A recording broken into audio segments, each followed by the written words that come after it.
the day. And it was a great team effort to beat DeWanna Bonner in her return to Gainbridge Fieldhouse. Had to feel great for the fans there to see her vanquished and not playing well, and Alyssa Thomas complaining all over the floor. Bonner booed in her return. You know what's beautiful about basketball karma?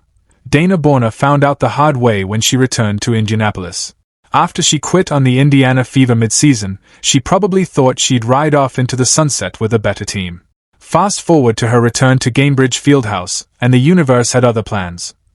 Not only did the Fever demolish the Mercury 107-101 without Caitlin Clark, but Bonner got booed mercilessly, scored just 4 points, and watched her replacement, Ari McDonald, drop a career-high 27. Meanwhile, her fiancée Alyssa Thomas was caught on camera taunting Fever fans. Right before they got schooled by the team they claimed wasn't good enough. So, what made Caitlin Clark so fired up and how was instant karma served to Bonner in many different ways? Comment instant karma Bonner if you agree. Let's go. We got to celebrate beating down DeWanna the Scammer Bonner. Cheers, my friend. Cheers, buddy. DeWanna Bonner, I just want to start here. You stink. You stunk it up. You caused all that ruckus. I thought you stopped shooting threes hitting the side of the backboard when you took the Indiana Fever jersey off. The moment DeWanna Bonner stepped onto the Gainbridge Fieldhouse court, you could feel the electricity in the air. This wasn't just another game for Indianapolis fans. They had been waiting for this moment ever since Bonner decided to quit on their team mid-season after signing a contract with the Fever. The boos started the second she checked into the game, and they never stopped. Bonner's return to Indianapolis wasn't just another road game. This was a reckoning with the fans she abandoned when things got tough. Every single time she touched the ball, the crowd got louder and more hostile. You could hear fans yelling quitter at her when she stepped to the free throw line. The animosity was real, and it was personal. Foul on Sophie Cunningham. That is her first team second. Coming in from Parker Phoenix, number 14. DeWanna.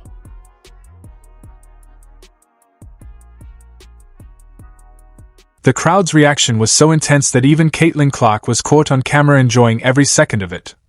Despite being sidelined with a groin injury, Clark was on the bench celebrating every defensive stop against her former teammate. When Lexi Hull and Natasha Howard blocked Bonner's shot, leading to a shot clock violation, Clark jumped up and celebrated like they had just won the championship.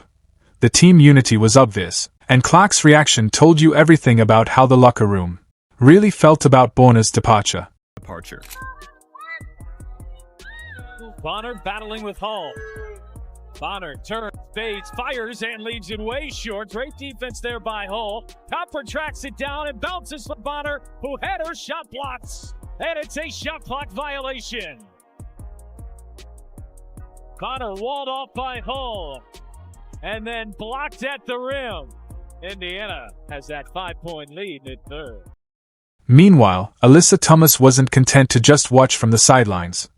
Thomas was actively taunting Fever fans throughout the entire game, getting into heated exchanges with multiple sections of the crowd.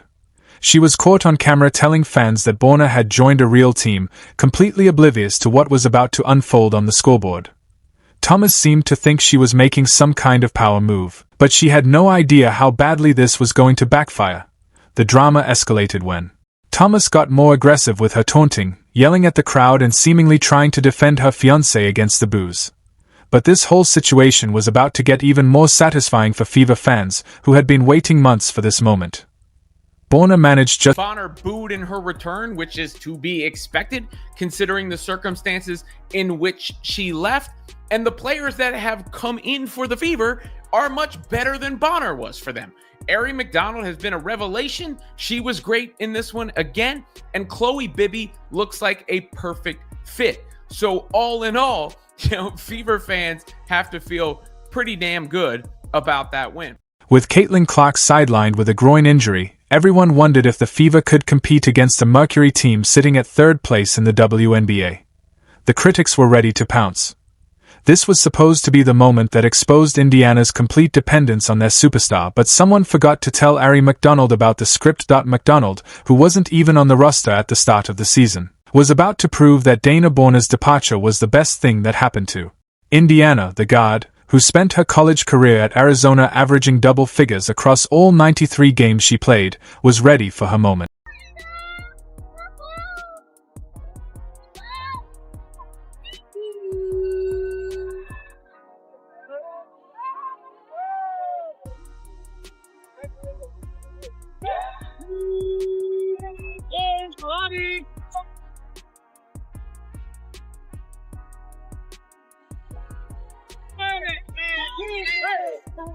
McDonald exploded for a career-high 27 points, going a perfect 10 for 10 from the free throw line. She showed the kind of heart and determination that Bonner never displayed in a Fever uniform. McDonald was getting downhill, distributing the ball with 4 assists, and playing with the urgency of someone who knew this opportunity might not come again. Her quickness was too much for Phoenix to handle. When did you realize you had it kind of going tonight, and what kind of opened up for you? It felt like you were scoring kind of from basically everywhere.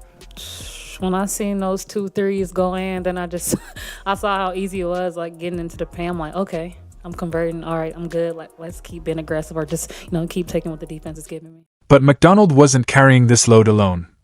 Chloe BBY, signed on a 7-day contract, dropped 10 crucial points while showcasing her ability to shoot the ball and space the floor. She even grabbed a steal on the defensive end. So Indiana trailing by 9, trying to pick up the pace here, and Chloe Bibby hits a 3. Her in transition. Chloe Bibby's done this a million times in her time at Maryland and in practice. Sophie Cunningham hit a massive 4-point play and finished with 12 points, while Darius Dantas came off the bench for 12 points of her own, including a dream shake move that left Alyssa Thomas looking foolish. She's got the 5 fouls. Austin, Cunningham. Yes! And a foul! Sophie Cunningham! Give her 3, and she'll go for 4. Dantas battling, spins, fades, fires, and hits. Bibby, corner 3. Oh, yeah! Cunningham. Yes! The beautiful irony in all of this, both McDonald and BBY were signed with the cap space that was freed up after Bonner quit on the team. The front office used Bonner's departure to bring in players who actually wanted to be in Indianapolis. These weren't just role players filling minutes during garbage time. They were warriors, fighting for something Bonner never understood about team basketball. The Fever's balanced attack was dismantling the Mercury possession by possession. You could see it on Phoenix's faces as the game wore on. This wasn't supposed to happen. Indiana was supposed to fold without Clark. Instead, they were playing with more energy and chemistry than they had shown all season. Addition by subtraction was playing out in real time, and everyone in that arena could feel it. But the fourth quarter was when one player decided to put this game completely out of reach.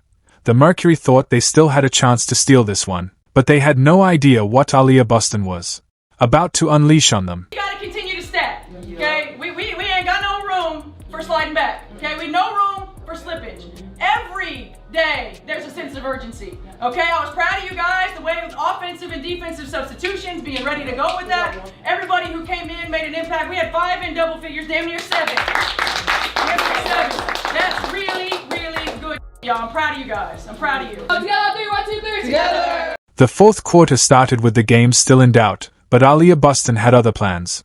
She had been putting up solid numbers all game, with 22 points and 12 rebounds. But she saved her absolute best for when it mattered most. This was crunch time, and Boston was about to show everyone why she's becoming the cornerstone of this franchise. The Mercury were trying to mount a comeback, and this was the moment that would define whether the Fever could close out games without Clark on the floor. Phoenix still thought they had a chance to steal this one on the road. They had no idea what was about to hit them. Boston took over the game completely, scoring 17 points in the fourth quarter alone. She went on a personal 10-0 run that crushed any hope the Mercury had of getting back into this game. So too has Harry McDonald, who did not start the season with the Fever, but has really come on strong. Pass inside, it's a bullet. Some more contact there underneath. Hull hits the ground.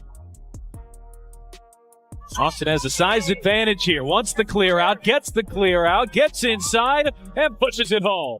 Every single basket Boston made was a statement. This wasn't just about winning a basketball game anymore. This was about proving the Fever had developed a championship mentality, one that went way beyond their superstar. Boston was getting to the free throw line at will, converting 10 of 13 attempts from the charity stripe.